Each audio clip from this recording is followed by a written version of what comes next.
అధ్యక్ష, కేంద్ర ప్రభుత్వం ఈ దేశంలో ఉన్నటువంటి ఏ రాష్ట్రానికైనా పూర్తిగా సహకరించడానికి సిద్ధంగా ఉన్నది. అది మూడవసారి కేంద్రంలో భారతీయ జనతా పార్టీ ఎన్నిక కావడమే దానికి నిదర్శనం. లేకుంటే రాష్ట్రాలకు సహకరించకుంటే మూడవసారి ముచ్చటగా దేశ ప్రధానమంత్రిగా నరేంద్ర మోడీ గారు కారు. ఆ విషయం ఎందుకు అధ్యక్ష, గౌరవ ముఖ్యమంత్రి గారు మొన్న ఎంత గొప్పగా చెప్పిండ్రు, కేంద్ర ప్రభుత్వం ఎంత గొప్పగా సహాయం చేస్తున్నదో గౌరవ ముఖ్యమంత్రి గారు చెప్పారు కదా.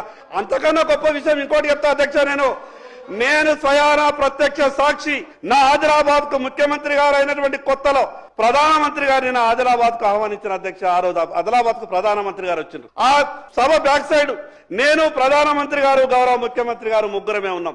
గౌరవ ప్రధానమంత్రి గారు మనస్ఫూర్తిగా మాట్లాడిండ్రు, అచ్చా కామ్ కరో హమ్ హర్ తరీకే సే సాథ్ దేంగే అని. అంతకన్నా నేను స్వయాన నా చెవులతో నా అధ్యక్ష ఆ మాటలు, ఆ అవకాశం నాకు వచ్చింది. నరేంద్ర మోడీ గారు ఎంత సాయం చేస్తున్నారో గౌరవ ముఖ్యమంత్రి గారే చెప్పిండ్రు.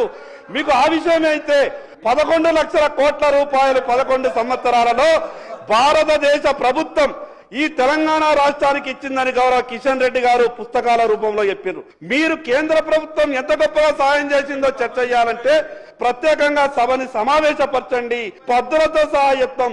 ఈ రోజు కూడా తెలంగాణ రాష్ట్రంలో కేంద్ర ప్రభుత్వం ఇచ్చిన నిధులతో ఏవేవి పథకాలు నడుస్తున్నాయో మొత్తం కూడా చర్చిద్దాం.